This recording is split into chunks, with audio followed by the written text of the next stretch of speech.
And now back to your regular programming. If you speak better to yourself. You showed up for probably the dumbest conversation we've ever had on this show. Let's have that smile again. Tell me how that happens. Physically should not happen.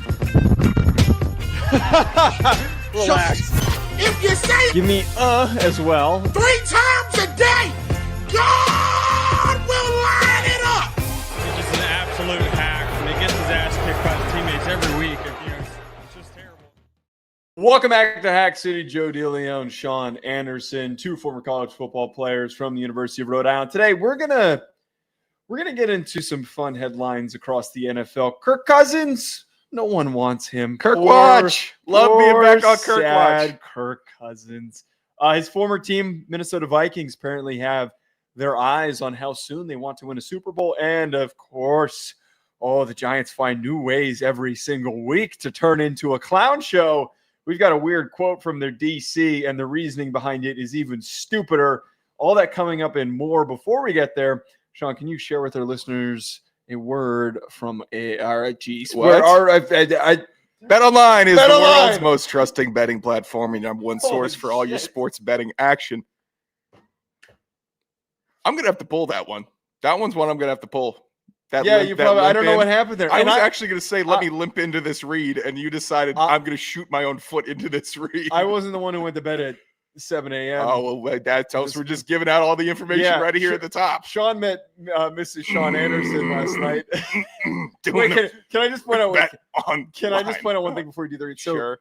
Sean came back at 7 a.m. last night, or 7 a.m. this morning, and I happened to have just rolled over and woken up to get up to go to the bathroom. I appreciate that the first thing I heard was you putting something into the microwave. I was hungry. Yes, I needed to eat something, and I had breakfast, which was half of a roast beef sandwich. Sean's struggling right now. Yeah, that was it was a good breakfast. I would support it, but I don't really recommend it. Naturally, what I do recommend is making some money at BetOnline. If you got a feel for the golf that's going on right now, if you know what the hell is even taking place with the hockey, if you're tracking the basketball, well, wake back up from your slumber because we have another NBA Finals game today, and then the next one will probably be in a couple weeks, and then we'll be able to track the NBA Finals for the next couple months as they wrap up in a likely 7-game series. In between games, head over to the BetOnline Casino with all the top Vegas-style games, including poker and live casino. BetOnline, the game starts here. Honestly, I don't know how you could even think you have a feel for betting basketball when there's a 3-day gap in between games. Well, wait. How is that possible? 3 days. It was Friday, Saturday. Oh, yeah, I guess it's 3 days. Yeah, worst thing about the NBA Finals is that the games don't maintain the same pacing as what was happening during the other series. Yeah. I don't get it. We want to keep them fresher. No. It should be a series. There's no value in stretching it out. What do you get out of stretching it out? It just makes me talk about it for longer. It just makes me forget about it for longer. I like it. I like if you want to go every other day or back to back, then wait 2 days. I get it, but it can't be 3-day break between every single game. It was so stupidly annoying too yesterday that we were out with some friends and I had to tell a different person in the friend group every 20 minutes, no, the NBA Finals game is not on tonight on Saturday when it should have been. Instead, it's on a freaking Sunday. Who wants to watch basketball on a Sunday when you could have watched it at a bar on a Saturday night? It's just disrespectful to the fans of the NBA. All right, we're here to talk NFL, though. We're obviously not a basketball podcast. Kirk Cousins, the backup quarterback for the Atlanta Falcons, his market has vanished. And we're going to get into why. ESPN's Jeremy Fowler reported on SportsCenter on Sunday that Cousins viewed Pittsburgh as a possible landing spot in a trade. But Aaron Rodgers, we talked about on Thursday, is going to be leading them to the promised land. The quote from Jeremy Fowler: Kirk Cousins was hoping to get out of town, be a starter for a new team, and he looked at Pittsburgh as he could be potential plan B for them. Well, that's off the table, and it is a dry quarterback market for Cousins to try and get in a trade. We got to look at past this a little bit further now. Who the hell even wants a quarterback? Who wants Kirk? Why would he go to another situation to be a backup when he's already getting all this bread to sit behind Michael Penix? There's actually probably a higher chance that he gets onto the field if something goes wrong with Michael Penix with his injury history than him going elsewhere. He's not going to go to the Browns. They already have too many quarterbacks. The only team that's unsettled is the Saints, and they're not going to trade him in the division. It just doesn't happen. The Colts, I'd say, are also a little unsettled after the latest from Richardson. But why would you add another slappy into the mix? Know. Because that's what these NFL teams do. Why would the Giants add Russell Wilson and Jameis Winston? 2 slappies. These teams the third slappy, McGee and then draft King slaps. These teams don't have a good slap dick meter, and it's not good for them, and they keep on failing. So Kirk Cousins, again, I want him keeping Michael hydrated. I want him making sure all the reads are right, and that his helmet is where it needs to be when he's on the bench and getting the reads. And I want him with that clipboard. Kirk sounds good. That's got a good ring to it. But Kirk Cousins' next team is going to be it'll be the next team that has a massive quarterback injury that could be contenders. It's not going to be a bottom feeder team. It's not going to be a team that just we don't really have a great quarterback. Let's pay a bunch of money for Kirk. It's going to be a team that ends up without a quarterback in the first 6 weeks of the season, and then you make the Kirk play. That's the only way he gets out of town is desperation, and we want to keep our season alive. And we're going to roll the dice on Kirk Cousins. We obviously can't sit here and try to predict who do we think is going to suffer a really frightening injury. But you're right. That's the only way that he gets out of town right now. That also doesn't happen every single year. There's maybe the potential before the trade line if a team's got like a really good defense and their starting quarterback is ass. Like theoretically, that could happen with the Colts. Like we could get to the trade deadline and Richardson's bad. They've benched him, and Daniel Jones is Daniel Jones. We already all know that he's awful and has no instincts. He's got the instincts of a wood plank playing quarterback back there. So if they quickly realize, hey, why the hell did we spend all this money? Maybe they could go make a move. Instead of going backward to Richardson, you at least stay in the mix. There's potential for their defense to be pretty good this year. I just don't know if there's really that strong of a chance that this could happen. It kind of sucks. I know you hate Kirk Cousins, but it kind of sucks that Kirk Cousins doesn't get to have like a decent end to his career. I feel like pull back for a quick second. Okay, because you know what you just said right there. I know you freaking hate him because of what happened with Atlanta this his past lies. Year. You're biased. He throughout his entire career. Well, it's not biased. It was lies. Like that's like yeah, but you're obviously more biased than hating him. I want Kirk on the team. I don't want Kirk to go anywhere. No, you want him on the team. Him staying on the team is my whole point. Is like him getting screwed over and him getting the short end of the stick. Yeah, every step of the way for him, he has not been fulfilled. He has not earned. He's not been given what he had earned, is what I mean to say. Washington gets on the field, plays unexpectedly well after the whole RG3 injury and him not being available. He should have been paid and given a big contract to build around. They don't do it. They toy with him. They do the whole franchise tag thing for multiple years. It was nasty. It was incredibly nasty. We see him go to Minnesota. His time with Minnesota ends extremely ugly with him moving on and going to Atlanta. And the first thing that happens when he signs this big contract and he goes to Atlanta, you claim that he was the villain in this circumstance. He still is not getting on the field and he gets benched in the middle of the season for Michael Penix. He hasn't gotten the real chance to ever really sit and prove himself. I think he's had some amazing moments in his career, but at the same time, at the end of every single stop, it has ended very poorly. Kirk's best stop is Minnesota, and he did get to prove himself, and we got to see the highs of Kirk Cousins. And with that, when we saw the highs, when we saw that he had the consistency and he had the offense and the wide receiver one and a couple running backs and a decent, at times, defense in Minnesota, we got to see, wow, Kirk can throw for 4,500 yards in a year. That's great. And then he goes to the playoffs, and wow, Kirk just didn't do anything in this game, and that was exceptional to lead us to a Super Bowl. So he got a full run in Minnesota, and I'm not going to let you say he did. He did. He did have a full run, and that's why we knew exactly what everyone knew what was going to happen in Atlanta with Kirk Cousins. Like it was going to go like how it went, which was really good start. There's a lot of optimism. and then it falls off. The wheels fall off. And if we want to attribute that to Achilles stuff, then it's Achilles stuff. It was Achilles But we stuff. saw the same thing happen in Minnesota when he didn't have Achilles stuff.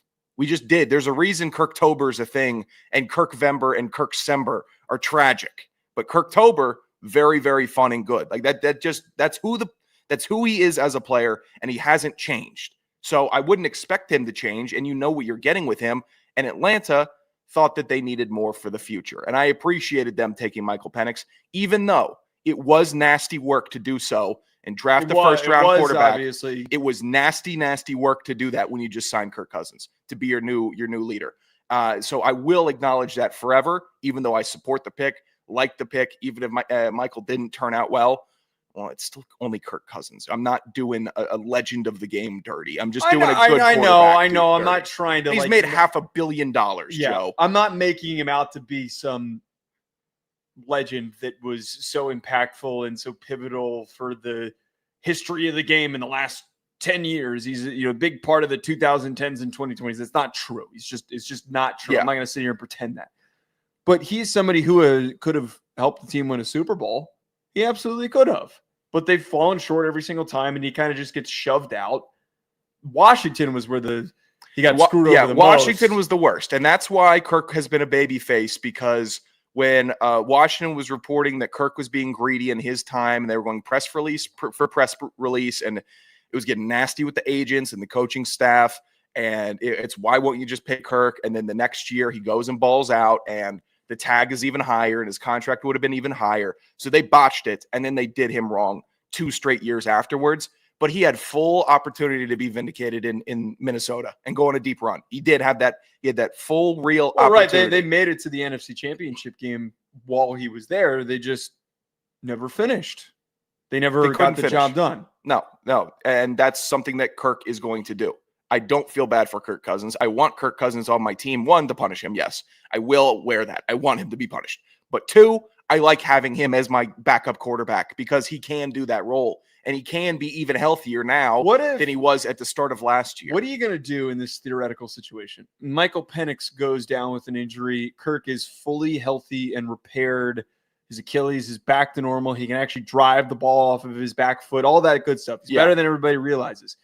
What are you going to do if he steps in and he starts slanging it and he starts playing really well for a couple of weeks while Michael Penix is getting back healthy? What are you going to do? Well, if we can get Kirk Cousins to be back in that pocket slanging it, then maybe I'd even give Felipe Franks a shot, because if they could turn that bag of garbage around, then I'd like to see Felipe get a real opportunity. So you wouldn't give Kirk an ounce of credit if he stepped in and started playing good. He would have to start going nuclear. And honestly, like similarly to last year, if Andy Dalton had kept the pace of that first game that he played in Carolina back, after they benched Bryce Young, and he had 3 touchdowns, 300 yards, and it was like the first time in 18 games that a Carolina quarterback had gone over 300 yards. And it was Andy Dalton, late stage Andy Dalton. If he had kept that pace up for the next 3 or 4 games, Bryce Young doesn't come back in for the rest of the year. And I think Carolina fans would have been happy with it. Similarly, Andy Dalton was pretty crap after that game. We suddenly realized, like, this does not solve any of their problems, and that was just kind of lightning in a bottle. But if Kirk did 303 touchdowns in 4 straight games, and Michael was healthy for the 5th when he could come back, I'd start Kirk again, because I'm not going to rush Michael Penix Jr., and I'm not going to divert away from a hot hand. You just can't do that. You can't, because you still know Michael's the future. Of course he is. But if you have a quarterback that is just flowing, you have to let it ride. Oh, it was against the Raiders. I'm remembering this now, that Andy Dalton stepped in and it was like, whoa, 319 and 3 touchdowns. Red zone was 70% completion percentage. Whoa. That was a big day. That was like, a huge Bryce day. Young's really is shit. He couldn't do anything. And here comes Andy Dalton in this offense. No, he was playing against the Raiders. Yeah. Everybody needed to. And then he couldn't. This is when everybody needed to realize, like, oh, that was just a really odd circumstance. And it was a one quick shot in a bottle. And Andy Dalton's actually really, really washed. Was that against the Bengals the following week? He went 25 of 40 for only 220 yards, 2 touchdowns, and an interception. Yeah. Everybody and their grandmother was throwing for 400 yards against that awful ass secondary. You couldn't go over 250, Andy. So wait, why is he Andy in the barrel now? I'm just saying. Andy Dalton did nothing wrong. But okay, to get back to Kirk though, I can't wait for this to happen because as much as I love Michael Penix, he is a bit injury prone. He's been injury prone in his career. In college, he suffered serious injuries. Kirk's might step in at some point. Maybe even if it's just for a half or a quarter. It's fine. When he looks unbelievably good, I'm going to need you to eat those words. When Kirk does? Yeah. Oh, I you know what? I hope he looks good when he's stepping in for the second half and Atlanta's up 42-7. Just maintain the lead, we both pal. know that that's not going to happen. I know. It's Be going more to realistic. It's okay. Michael rolled his ankle, and now we have Kirk down 3 for a quarter and a half, and he gets us up 7, and then somehow subsequently down 10. And then we lose. So that's how it would happen. And there's going to be a fumble. He's going to put that ball on the. I'm not going to call out a first game, first appearance Kirk Cousins interception. It will happen, but I'm not going to call it. He's going to be. I'm calling the brutal Kirk Cousins can't move out of the pocket. Fumble ball on the dirt. No, because that's not how sports work. Sports don't work that way. When something like this happens where he suddenly gets onto the field. He's going to be amazing. No, he's going to be amazing because then it's going to make every Falcons fan, including yourself, flustered because you don't know how to handle it. You don't know how to handle. What do you mean? I would know how to handle it. I don't think. Look at it. Oh, I'd be taking a. I would actually. I'm going to make sure we clip this and pull this back. Please do for that future moment. I will attach a nice little thumbnail that says best backup in the league, and then we're going to have a nice little video there, and it's going to be Kirk Cousins like a champion. His former team, though, he had Vocal Vike in the comments said, "Love this pod." We're about to piss him off. I know you're about to piss him off. I'm more optimistic about what the Vikings are going to do in the next 3 years, but I know you're going to say some crazy shit because you're extremely negative about the Minnesota Vikings. But the Vikings feel that they have a 3-year Super Bowl plan and window. Is this actual genius team building, and are they setting themselves up for that, or are they being delusional? Now, this also comes from Jeremy Fowler. Jeremy Fowler was on one. He was like Michael Jordan on Sunday morning on SportsCenter that 4 hungover people watched. Giving a million quotes. The third topic almost was another Jeremy Fowler quote, and I was like, all right, we got to stop with this. It was about James Cook's contract situation. I was like, I can't do this. I think that was actually what I was watching when I fell asleep this morning. Oh, yeah? For my nighttime sleep was Jeremy Fowler giving me all the info. Fowler reported that the Vikings ultimately. By the way, I find it's very funny after the fact that Aaron Rodgers signs and like so many reporters were weighing in about how Aaron Rodgers could have been the Vikings backup quarterback. Like he just kept getting brought up all over the place.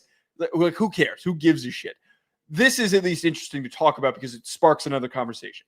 He reported that they weren't that enamored with the idea of signing Aaron Rodgers because they saw this current stretch upcoming as a 3-year window right now to win a championship with a really good quarterback, was his words, they like on a rookie deal. The rookie deal is the key part. It is something that any franchise seeks out, the ability to win a championship before you have to waste all your money on paying your quarterback.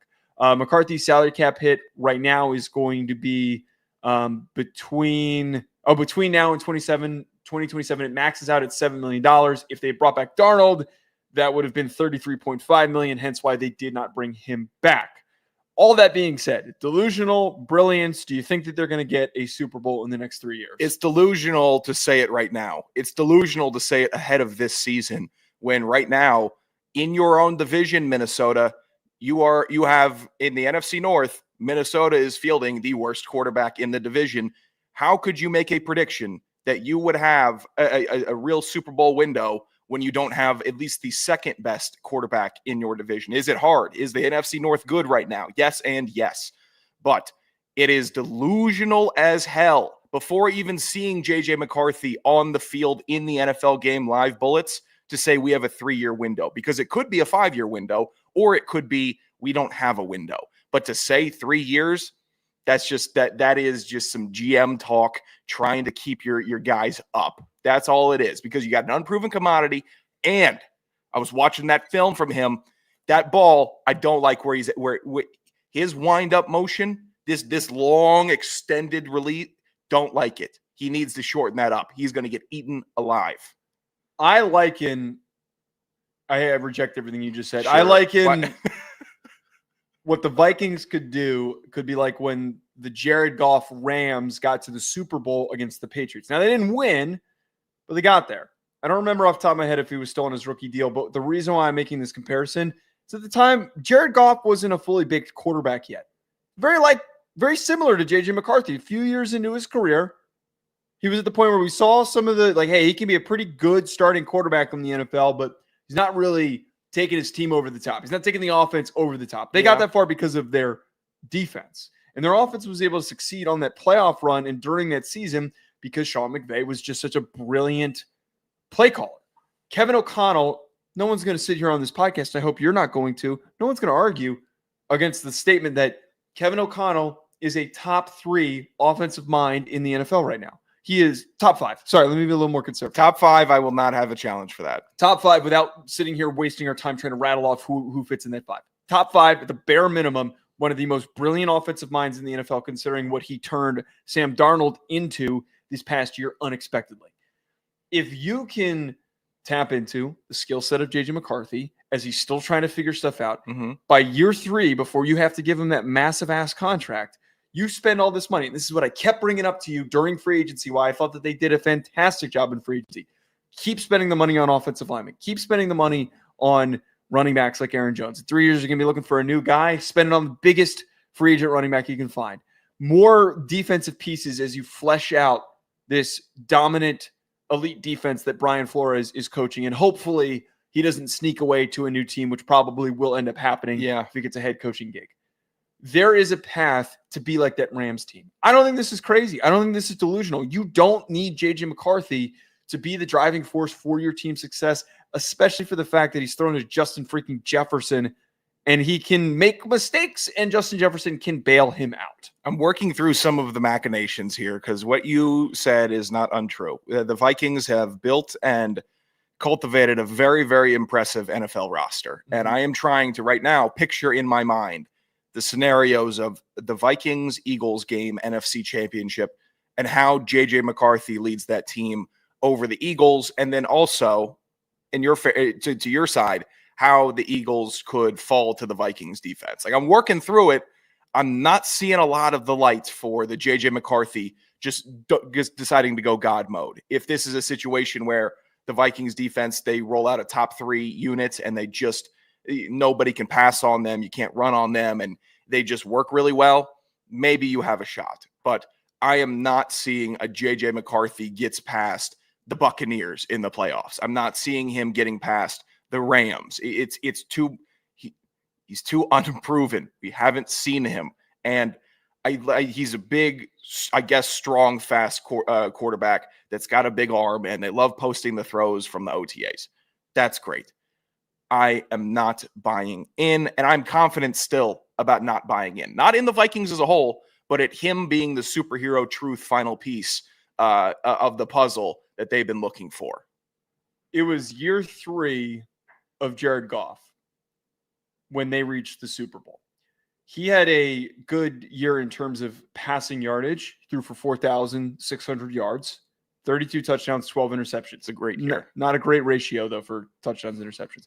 He played very well that year, but a lot of qualms that people had, and especially in the Super Bowl, he didn't step up to the plate.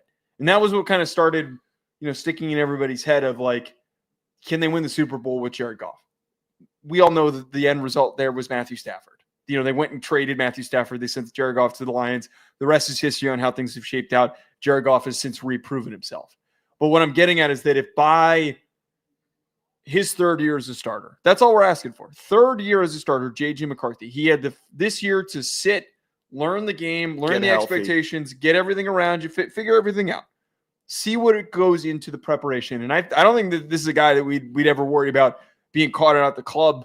I think this is a maniac. I think that this guy is a complete psycho. He needs to wake up and meditate and do his weird stuff, which power to you, JJ McCarthy. That is what breeds great quarterbacks, not the ones who are out dicking around on Friday, Saturday nights, a game week. He needs to set himself up for success here.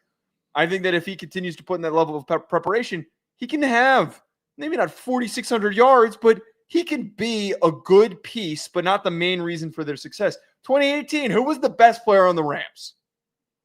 Offensively. Ooh. Was that Cup year? Was it Cooper Kupp was the best? No, that was Todd Gurley was still on the team. Yeah. I think he was still on the team in 2018. Yeah, you're correct. Todd Gurley was. They don't have a Todd Gurley though in Minnesota. Todd Gurley, that was a primo Todd Gurley. At 2018, he had 17 touchdowns. He had 1,200 yards rushing, and then receiving. It wasn't as good as his 2017 year where everyone was saying that he should have won MVP, and he had the 2,000 yards from scrimmage, but he still had a very good year. But Todd Gurley was the reason why their offense was good. Yes, and Hamza's making a good point right now in the chat. Sean, you don't think JJ is good, but KOC believes he'll be very, very, very good. Who do I believe? You or KOC? Well, you should believe KOC. Yeah, you should. Seriously. You should believe KOC because he's a head coach and he's with the guy. Well, actually, but if you are someone that has like an inkling of doubt, like myself, then you should acknowledge it and not just go blindly by a head coach trying to stand by his player, which they do often. I'm KOC saying he's a good quarterback is just a good coaching move by KOC to keep everyone up and happy. Right. It doesn't mean that KOC isn't mother effing him in meetings when he's messing up or doing other things like that. Which he's probably not doing. He probably wants him to build some confidence. He's a young kid, but I agree with what Hamza is saying. But the counterpoint to that is, though, and I love talking about some cost fallacy because it's something that's not talked about enough in sports. You can talk yourself into thinking that he's better than he actually is. You're obviously going to go out there and speak confidently of what I would hope that he a coach is. would He hasn't that. played. I yet. need a coach to do that. Yeah, I would continue to speak positively on JJ McCarthy because you want him to feel confident in himself, speak publicly great about him. He hasn't done anything for long enough for us to worry at any point. There's nothing to ever worry about because he hasn't gotten on the field. Even if he looks messy in an OTA practice, it's like, who cares? Well, no, I don't think he's looking messy. I think he's the OTA's touchdown leader at 42 through the first week. Did somebody track that? I don't know how tracked it was, but it was just about, I think, the quarterback's getting hype in OTAs. That actually would be a hilarious bit, but I don't know how he would go about tracking that. Like, just make a bunch of graphics that are like... Oh, you'd have to be deep on the 3-2-1 reporters and trying to find their numbers of the live period. Right. God, that would be a break. That would be awesome. OTA touchdown to interception ratio. But that I'm going back to your Jared Goff number when he his third year, 4,600 passing yards. McCarthy doesn't get that. But if McCarthy, he doesn't get 32 touchdowns and 12 picks. But if McCarthy this year stays around 12 turnovers, next year stays around 12 turnovers. That's a good 2 first years for me. If one of these next 2 years he can throw for 4,000 yards, more than that. He's probably gonna have more than 12. I would say so also. But I for the benchmark of me flipping my stance on and believing in McCarthy, first I got to see it. I just have to watch how the guy operates, and then I'll know. But numbers wise, because all the pencil pushers on NFL Twitter need the numbers and stuff. If he throws for 4,000 yards in one of these first 2 seasons. If he throws for, I'll give around 30 touchdowns in one of these first 2 seasons and keeps the interceptions, turnovers around the low teens, then you might have a guy, and I might sign off on it. But I would argue that I don't think he comes close that to would 4,000. Guy that would. I don't think he comes close to 4,000 this year. I think he probably throws for maybe 20 touchdowns, and I don't think he has a big year. But he's basically a rookie, and it's going to be very tough to also say, KOC will probably draw him up 20 easy ones throughout the course of a year. Before we move on to the Giants, the way that I see this upcoming year for him, I think it's listed that he's going to have a fantastic year. I think he's just not going to have a bad one. I think that Kevin O'Connell is great at limiting quarterback mistakes, which is why Sam Darnold had as good of a year as he did. I think that should be the expectation. Not a year where we're going, oh geez, this isn't looking great. He's not going to start going down the Daniel Jones path where we're like well, there were a lot of bright spots, but a lot of weird wonky shit. But I think that it's more so he's probably going to play clean. He probably won't even have a crazy amount of turnovers, but he's not. I don't think he's going to go over 30 passing touchdowns. Do you think he kind of looks like Caleb this last year, where there was some weirdness, but you saw that Caleb was working, and his stat line was still great. Yeah, you look at it and you're like, oh, that was a pretty good stat line.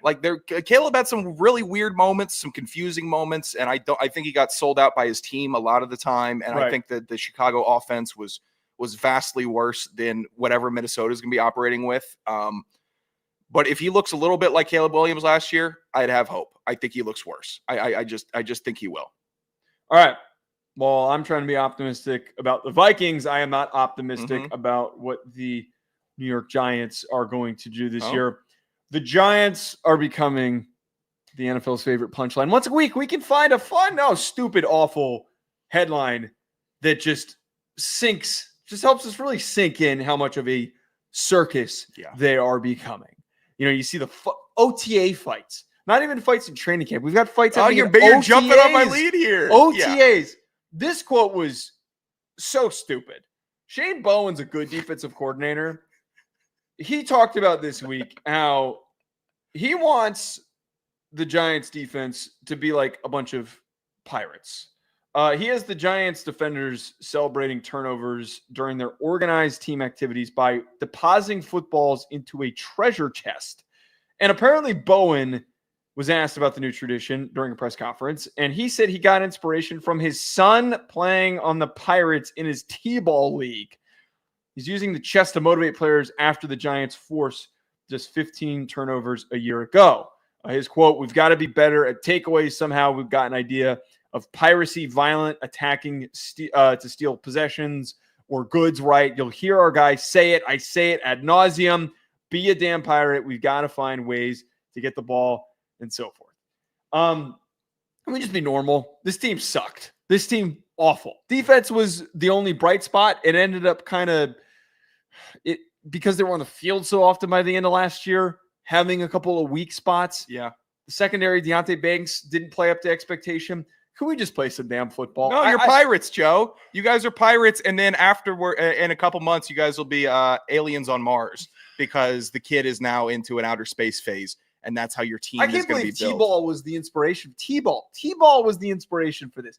Also, how do you derive the pirate thing because your kid was playing on the Pirates and T-ball? That is a lot of mental gymnastics to get to there. It's so incredible to think of how respected the New York Giants were not too long ago, fielding competent teams with great players, OCU Manuras, guys that you forget about, but were massive impact players. And now they're playing Pirates. You're not just an unserious franchise. You haven't just lost that badge off of your nice decorative suit. That is gone.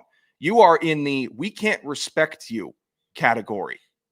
Who else is saying, I need another team, Joe? Just another team to do something like this. It's always the Giants. Why is it always you guys? I'm trying to remember. This is not sustainable. It's just not. I'm trying to remember what it was that this reminds me of when Joe Judge a couple of years ago, it came out what he was doing in the offseason training and preparation, training camp, and in OTAs.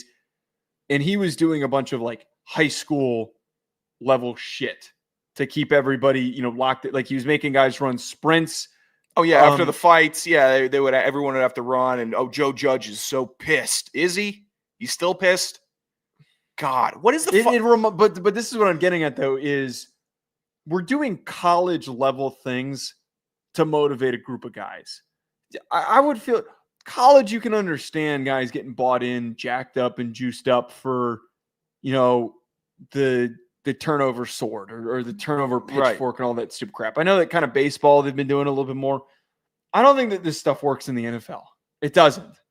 It absolutely doesn't. You know why? Because money works in the NFL. It's pay me some money. I am out there every day, and if I tear my ACL, I lose everything. So pay me some money. That's my motivating factor. And it's also, the athlete motivating factor. How much do you care about it? How much do you think of it as just a job? The Giants front office, I just don't know why you can't hire one day a guy that just doesn't put his entire foot in his mouth every time he tries to make a cool football saying. Are they trying to be cool? Is that what they're trying to be? And they're dorks? Wait. So this is what I'm getting at even further. The Joe Judge stuff was like really forced and uncomfortable. Everything that he did. We're back there. This is really forced and uncomfortable.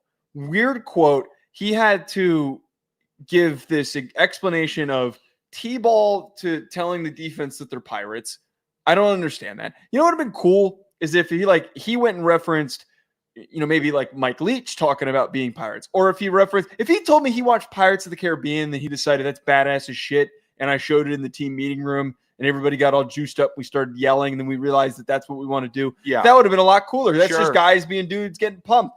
But your son's T-ball team is where you came up with this idea.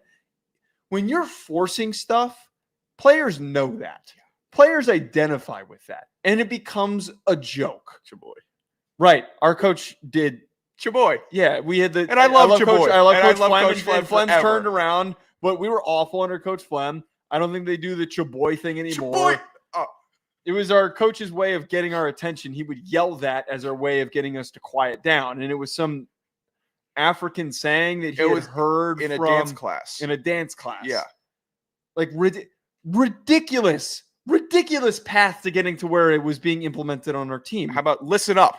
And then, hey, shut up. I'm the head coach. You shut up when I talk. Right. That's how it works. At least in college. In the NFL, I don't know how much these coaches are telling their guys, especially if they're not former NFL. Like Vrabel could probably get away with saying shut up to these guys. Most of the new meta for NFL coaches is guys that wouldn't once ever tell a defensive tackle to shut up because they might pick him up over their heads. You think Sean McVay's saying shut up, or Mike McDaniel, or any of the Stefanski, any of these sleek, sexy they coaches? Just respect them. God, Chaboy, I love Chaboy. I'm bringing Chaboy back. I pray. You want to do Chaboy radio? What would that even be? Listen up, radio, where we just I don't think it anyone's with going to understand. Five big topics. Just like we didn't understand why Coach Flem made us do it, I don't think any person out there is going to understand what that means. Hence why I also don't understand the stupid pirate bit. This sucks. It absolutely sucks. How about we talk about OTAs, and we're going to really work a lot more zone defense because that's what we think we found a lot of strength in last year, or a lot of man-on-man stuff because our outside corners got so much better. And you're giving a report on the team and what team the fans can expect in a level of newfound competency, a focus on football, a focus on the X's and O's, because you weren't great at that last year either. Anything but playing, we're playing pirates, and we have a fake pirate chest, and we're plundering and looting each other. Ron has to, by the way, have like, do you think he's got to be sitting on like an iPad or something with the amount of emojis that he has access to? There's no way he can quickly scroll and find all of these emojis, nor do I find it plausible that he's typing in which emoji he wants to use that quickly. I think he's using suggestions, but I don't think you would initially get a fish for snapper when he's talking about long snapper. So he probably had to go find that. No. Well, red snapper. It might have. I know it's red snapper, but I don't think a fish comes up whenever you type in snapper into your phone. Wait, let me see what happens if I type it. No. Actually, it doesn't work on the iPad. Why is Ron saying wrong? I don't know. I like Ron being in the chat. He mixes it up, tells people how he feels, uses a lot of emojis. I don't know if he's telling people how he feels. I think he's just telling people things. It's the first thought that he comes in. I've never seen somebody type quicker. The first thought that they had. Also, at times on a delay. So he gets it moving, but sometimes we're a whole topic ahead. Got it. Well, Ron, I appreciate you helping the algorithm out here with the amount of times that you type in. Yeah. I don't know if it's good or bad for us. No idea. They might think he's a bot. He might not be a real person. I have no idea. If we got 1,000 Rons, we'd be unstoppable. Oh, if we would. That chat would be 1,000 Rons. The chat would be. It would be absolute AIDS if it was just 100 people typing every single thought that they had. I need a couple more David Flacco berries who's making good points. I need a couple more people that are stumbling on the show for the topics we're talking about. Other than that, I want 1,000 Rons, and that's all. The chat wouldn't be readable. It wouldn't be readable. Exactly. All right, let's get to Hack of the Week every single week, where we find somebody who was an enormous hack. I found this on Twitter this morning. No media related hacks that I had this week, but this pissed me off. This tweet from @SSS museums should be open till like midnight. I don't want to go to the club. I want to go look at art or fossils. This is the one type of person that I have the largest disdain for are the pseudo-intellectuals. I want to go look at art or fossils is all I needed to read in this statement to realize that you're a dumbass. I need to go look at art or fossils. Those are the two things that would consume my Saturday night. Yeah. Art and fossils. That's the exact layer of depth he's given you. Go watch What a loser. Night at the Museum every single Saturday night if you really want to do this. This is one of the dumbest things that I hate when people try to put this out there to make it seem like they've got a real sophisticated life going on. You're probably the most annoying person in your friend group. Art expositions open at night. If there's like a gallery and you could probably find could find tons of art at night. You really can't hide from it. But a museum, you're just trying to have a quirky take and be that dude that's like, oh no, I don't do the going out thing. I read on the subway and I I teach myself how to. It's I cry, listen to the Phoebe Bridgers in the shower guy. It's the worst, really the worst archetype that we have. And when I see these guys and people say like this, all I want to do, and this is also projection for myself, is grab them around the neck and say, go build something with your hands. Go do something with your hands. This is the vibe that I get whenever I visit my girlfriend at business school. Like, this is the vibe that I get from like a demo of some of the people there. They just think that they're like ultra sophisticated because they're going to an elite school for business school. And it's like, I can't listen to you talk. I can't listen to the words coming out of your mouth. There's no way that you're a real person. There's no way that you think these things. Who wants to spend time around you? I don't need to send you this guy to the mines because he wouldn't like that. But if you're going to say, I want to be at museums at night so I can look at art and fossils, I need you to be painting. I need you to be doing something. Get active. I need you to be creating something in that space for you to talk like that. Because there's no shot you're doing it. There's no way you're committing yourself to like learning how to write poetry or do anything in that form of art that you want to go enjoy on a Saturday night. Mm-mm. You need to actually start living that bit. Because you know what? I live my bit, not going to the museum and going to bars. I live yelling at the TV. This guy needs to live your bets aren't hitting. Yes, making a sandwich at 7 a.m. because you just rolled in the crib is living it. This guy, he doesn't live it. If you think you're so into art, name every single artist ever. Asshole. All right, who's your hack? I'd like him to name one. Name a couple. No, do you it's have too any? easy. That's too easy. But he couldn't. It's too easy. All right. All right, who's your hack? My hack of the week. It's actually people trashing this new Lil Wayne album, the Carter 6. I still haven't listened to it. I'm enjoying it. I know it's different, and I know it's crazy, and it kind of sounds a little like it was made for TikTok, but it is 2025, and if Lil Wayne is going to make an album in 2025, it's not going to sound like it's from 2007. I'm sorry that you keep on falling into the same trap and thinking that the latest offering in the 2020s is going to be no ceilings. It's not going to. And everyone's taking this big victory lap on Lil Wayne having a bad album. That's crazy. It really a legendary artist for this space, and you're victory lapping when he way past his prime, is still trying to contribute to the scene and put out another album in his Carter anthology, and you are trashing it just to trash it because you don't like it. I get it. Just say you don't like it or it's not for you. But running down Lil Wayne when you have a guy that's so important to music for trying to stay around it, that's the reason you don't get more albums from Andre 3000. That's the reason you got people hiding when they think that, and they get insecure. These artists do. They're like, I just can't keep up. I don't want to make any more music, even though they still have fans. So it's a bunch of mean ass bullies against Lil Wayne for just trying to stay and put out an album, a summer album. This isn't a winter hard. You got to work out album. This is a summer fun poppy album, and they're running it down. Did you listen to the Weezer song yet? Yes, I enjoy it. I enjoy the album. Yes. And this is maybe I have bad music taste and people will run me down, and I'm not, I shouldn't be the be all end all for knowing music, and I don't, but I know when people are on some bullshit and they're just trying to be nasty. And that's what they're doing to Weezy right now. It's easy just to generally be critical of an artist who's constantly had really good music. So the minute that it doesn't live up to the typical expectation that, like everyone's going to be pissed. It's Aaron Rodgers on the Steelers. Just appreciate that it exists. Be happy that Aaron Rodgers is still playing football. When he's dead, you're going to be really upset. That's a crazy statement. Just appreciate that he's still out and he's still putting work out, and that he's around and he's active. He's at the Heisman Trophy ceremony. You brought up a Donkey Kong hammer to get that nail in. Oh, that was thorough. I haven't seen that fastball out of you, man. Ryan asks what I missed. You missed the whole show, Ryan. What do you mean, what did I miss? You showed up. You left for 40 minutes. You showed up at the end of the show. You missed the whole show, Ryan.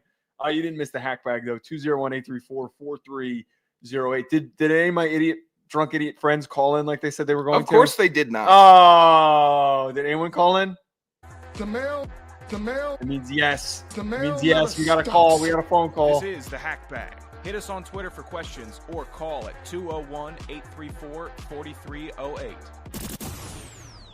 Did we get a phone call? We did not get a phone call. So my favorite bit is going out and people that are aware of me and Joe doing this show, and they love asking questions about it and commenting on it. And I'd love to get involved. I'd love to call in. I'll call in. I'll send a quick question, a message. They don't. Nope. You people don't, and it's fine. And that's why when I operate in my real life, it's not all about the show, because it just brings in people to lie to you, to not follow up or follow through. Nope. 201 audience at 834-4308. Call in, assholes. First question from Chester. Yeah. How sweet would it be if the Bahamas Bowl was at the Kibby Dome? Well, we brought this up last week. I don't know how we haven't produced a bowl game in the Kibby Dome. You tell me that one sicko wouldn't try and push for that. If there was a real college football fan, they would put a bowl game in the Kibby Dome. Nobody goes to some of these shit bowl games anyways. Yeah. There's like 4 people in the stands sometimes for the Boca Raton, whatever that one is, that bowl game. It's bad boy Bowl's always awful. The one in Fenway is empty, and it's in Yeah. Fenway in Boston. Put in the Kibby Dome. I bet you'll pack that shit. You know why? Because it's a game in Boston in those cold ass, hard ass seats, and you don't know the teams that well, and so it doesn't work. I'd love to see it at the Kibby Dome. Yeah. I love the Kibby Dome. People love the Kibby Dome. Burn the Kibby Dome down. This is not we're to the college leaders, speaking directly to you. We're not trying to Morbius you. We are not trying to Morbius you. This is something authentic that people would like. And we're not trying to have like no Area 51 storm raid and there's 30 people. No, people will show up to a Kibby Dome Bahamas Bowl. They will. I'm certain of it. Do they not have? Sorry, I don't mean to cut you off. I was curious to see. The first thought that I had in my mind was that, like, I wonder what the concerts are like. Loud, I'm sure. No, I don't think that they have any. I don't see any that, like, when you click into like SeatGeek, all that comes up is their football schedule. That's upsetting. I mean, those PA announcers in that stadium have to be so distorted You just got a and big so tin-ass crackly. roof. Yeah, tin roof, and it's all the reverb. And there's also people in there making noise. I mean, it has to sound like a 1950s awful war signal, like a real deal old radio broadcast. Oh, you open one of the doors and it's just like a whoosh of just echo. I'm sure it's The fine. worst shrieking. What's the word I'm looking for? Feedback. Oh sound yeah. ever Do you think created. they have? God, I want to go so badly and just take a look at their audio setup. And I bet they have massive speakers hanging right from the roof, and it's just rolling. Wait. There has to be, because there's always one. There has to be one spot in that stadium where the audio quality is the worst, and you are getting the worst. All the reverb and how the waves bounce at you, like it has to hit you like a ton of bricks. Probably closer to the field, it sounds okay, but if you're up way high, that has to be a nightmare. Wait 1 second. Top floor security personnel getting tinnitus in the Kibby Dome. Wait. God damn it. This stupid thing doesn't work. What are you looking for? Well, I was trying to point to you and show that those are the speakers. Oh, the speakers look like they're just hanging loosely, oddly low from the ceiling. Those don't even look like your typical stadium speakers. That look like some guy like named Rick was like, hey, I got something we can hang from the ceiling. God, that's awesome. Just put a bowl game in there, man. Do something fun with it. I'm trying to think if they could do something at the Kibby Dome, like that Silent Night game where everyone throws the toilet paper out after the 10th point. They should play a game in the dark in there. but like a 1 o'clock kickoff, but like turn all the lights off. Oh, like an indoor night game almost. Find a way to do that. That would be sick. Because they got the That's window. innovative. They got like the window on the far side where the light leans in. We're playing natural light football today.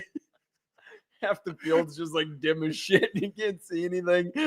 That's great. Everyone can't see a couple feet in front of them, but you can kind of see enough. I would love it for that. That's a great idea, Joe. Like these boxing stadiums and UFC events, those lights, it goes right straight down onto the octagon. And that's what you're seeing, and everyone else is dark.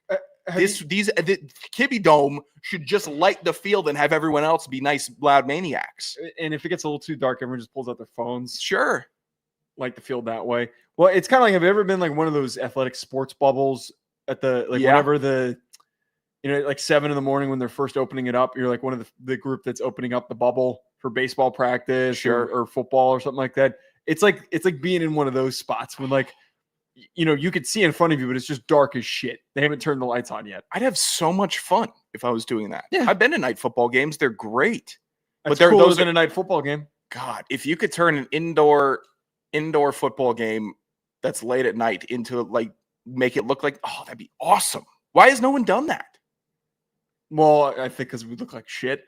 Why would it look? No, that'd be a great experience. That'd be a great viewing experience. And I bet people. Well, I don't think everyone has the vision. I don't think anyone has the vision like we do. You're all problems. Also, I forgot about that. If you're left in the dark, you're gonna punch each other in the back of the head, and you're talking about Idaho. You know what? Not even the Idahoans. I'm thinking of like if it was a Arizona Cardinals game. And they were able to do this. New team creator. All of those fans would just start, being awful people. And I forgot that I can't trust you. No, but Idaho especially, I think that they would. You had your shot with 10-cent beer night. You had your shot to prove that. Could you imagine? Oh my God, we've just. So when private equity this is a long take here. When private equity gets into sports, hopefully we'll be making enough money that we can buy the University of Idaho football program. Oh, with nice. The University of Idaho football program, we are going to implement 10-cent beer night in the Kibby Dome, and we are not going to turn the lights on for a 1:00 kickoff. Thoughts? Wow. People will die probably. 10-cent beers in the Kibby Dome. We got to get lawyered up if we're doing that. We got to have like sign a waiver. Team. You got to sign a waiver if you do have to sign it. Like you're going to a mosh pit heavy metal concert. Yeah, you got to sign a waiver. This is how we operate here. We're not you can bring your kids. You might not leave with them because it's going to be dark. If your kid is sitting in my seat and I'm sitting down and I don't see them, it's the third quarter after 10-cent beer night. Yeah.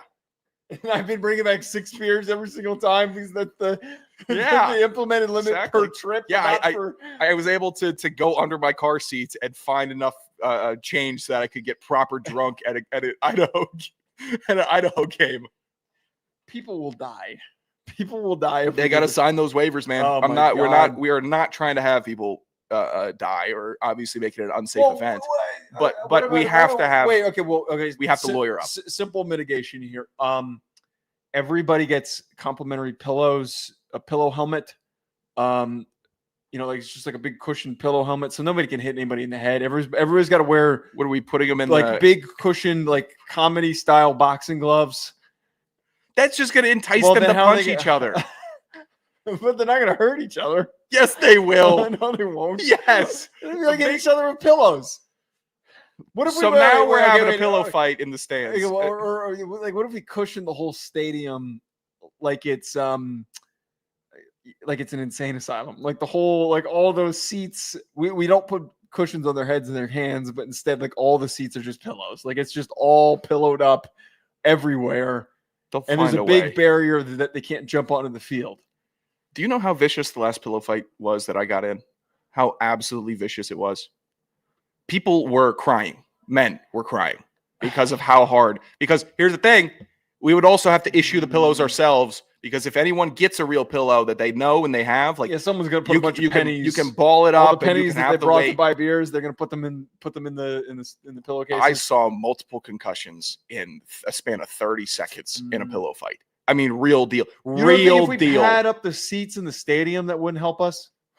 I don't know why you're putting the fans in the Guardian caps in the stands. I don't know why we're doing that. Because that gives we're almost walking we've almost come full circle into acknowledging the real dangers of football, which is the crown of the helmet. And when they're given access not a problem. of the crown of the helmet, I don't give a shit about that. They're going to lead with it because it becomes a weapon. That doesn't mean anything to me. Well, I'm saying I don't give a shit about player safety. That doesn't mean anything to me. That's meaningless. Whatever happens on the field happens on the field. If they want to buy a 10-cent beer, they're also welcome to. The players? The players can. They can't drink during our game. As long as they're of age. No, they cannot do that. They need to play some football. No, the officials are they're encouraged. They need to be sober because they need to get out alive. How can we keep them safe from killing each other? The fans? Yeah. Well, I guess the 10-cent beer night that we read on in 1974. Could we have they weren't killing each other. They just getting really rowdy. We just have super security. You know what? With trank guns. We'll have that's smart. We'll have a trank sniper rifles. Like the speakers are hanging, they're going to be hanging from ropes. I think every row should have like an air marshal, like that just kind of is blending in. But they're real deal. Sure. We'll make it Air Marshal night. Air Marshals, you get 5-cent beers, whatever you want, No, they can't drink. Why can't they drink? They're on duty. They're watching the game. If they're drunk, they're going to abuse their power. You think so? Yes. Oh, I have never. If I had power like that in this situation, I was drunk. The first thing I would think is, man, I should really abuse this right now. I'm shocked that no one has ever romanticized the idea of being an air marshal because you're just kind of sitting there like a man of mystery. It doesn't sound fun. You're a man of mystery on the plane. I don't think anyone romanticizes it because I don't think you're allowed to talk about it. Actually, you probably shouldn't You probably should not romanticize being an anti-terror agent at a very volatile moment. Yeah, you can't. Nobody knows who an air marshal is because you got to keep it hidden. But if you're super qualified and you're like, well, I'm just flying all over the place and I get to travel and do all, it's almost like can we get back on track here? Sure. Okay, so the air marshal thing there's one per row because that was the problem they had with the 1970. I didn't mean to cut you off, by the way. The 1974 issue. The 1974 issue that they referenced that there wasn't enough security. So if we just have too much security and a bunch of trank guns, and then you sign a waiver that approves that you might get shot with a tranquilizer dart if you get too rowdy, then that keeps everybody kind of in check. But I would almost need to see. What if there were seat belts? Everybody's got to have their seatbelt on before the game. And if you get up out of if you start getting rowdy and you take your seatbelt off, you get shot with a trank gun. This is starting to actually feel more and more like a Mr. Beast hosted a football game. No. This feels Mr. Beast sucks. No. He's not as creative as we are. Mr. Beast sucks? Yeah, you like Mr. Beast? I don't hate Mr. Beast. He doesn't have the creativity that I have. Well, we don't have the funds that he has, so we're going to have to meet somewhere. Well, that's why we're doing 10-cent beer night, and we're buckling everybody in. There's a harness. I think that's the solution. One security, one air marshal per row, seat belts. Do you know how unhappy I'd be if I was sitting down at a football game and someone told me to put a seatbelt on in my chair? I wouldn't. You know how unhappy I'd be? I wouldn't be. Would you be unhappy? I would. It would be like a cartoon anger where the whole face fills with blood and there's smoke out of the ears. Would you be unhappy if you were able to come back to your seat with 6 beers every single time? 6 beers for 60 cents? Yeah. That's not $1. I almost said for $1. But yeah, for 60 cents, that's an hour. 60 into an hour. There would be destruction. 10-cent beer night is just. I think the seatbelt's the solution. We had a real chance in the 70s to make ourselves a proper country and prove. Like we had one shot. We had the chance to blow. And we had the opportunity. Only comes once in a lifetime. And they decided to start throwing batteries on the field, and then everyone had to lose yourself in the moment. They lost themselves in the moment, and now we're paying for it. Well, but this is why I want to bring it back, and we need to find. And I think that the Kibby Dome is the right. The reason why the Kibby Dome is the right setting to do it is that if somehow we mess up, we just lock the doors. Like if it turns into an unmitigated disaster, we just lock the doors. So you're turning the Kibby Dome escape route for the players. So it's Kibby Dome is Jonestown. That's how it becomes. Jesus Christ, Joe, you have made You were on a heater of just a string of awful idea after awful idea. The seatbelt idea is a good terrible. idea. What are your Why? worst in a while? Why is What are that your a bad worst in a long Tell time? me why it's a bad idea. Because drunk drivers don't drive with their seatbelts on. So if you got drunk people in there anyways, they're just gonna be popping them off. It's not gonna stay they're on. not driving. But it's the principle. You don't have somebody with a trank gun pointed at them saying, "Hey, put that back on." They're getting rowdy. The trank gun was maybe the only real productive thing that you added into this Kibby Dome discussion. Because that's nice and easy. We don't need to have people getting choked out, but a nice little trank dart, and then I'm done for. Pop, down. I bet they got. I bet the Kibby Dome, their holding place for rowdy fans, that has to be like a cage down there. I mean, it's like underneath the stadium. It's like in a labyrinth. It's right underneath. They put it's like a mouse. They stick them in a maze. You get dropped in. You can only escape the Kibby Dome when you are sober enough. That's how it is. It is a maze. They probably have a Sarlacc pit in the. Hold on. Let me Jabba the Hutt. Oh, so okay. So Star Wars. There we go. In. Okay, I got that right. Yeah, Finally, got a Star Wars reference. Yeah, they just drop them in, and there's a big scary monster. Star Wars blue, by the way. I still haven't finished the third movie. I just don't have the interest. It lost me so bad. The third movie. Oh, the episode 6. I just don't have one of the prequel or the sequels or the original trilogy. I don't fucking know. The original trilogy. It's rough. All right, we'll get to the next question on Tuesday. Oh, yeah, that's evergreen. Tuesday, 201-834-4308 at Hack City Pod, at Joe DeLeone, at Sanderson Radio. We'll talk to you later.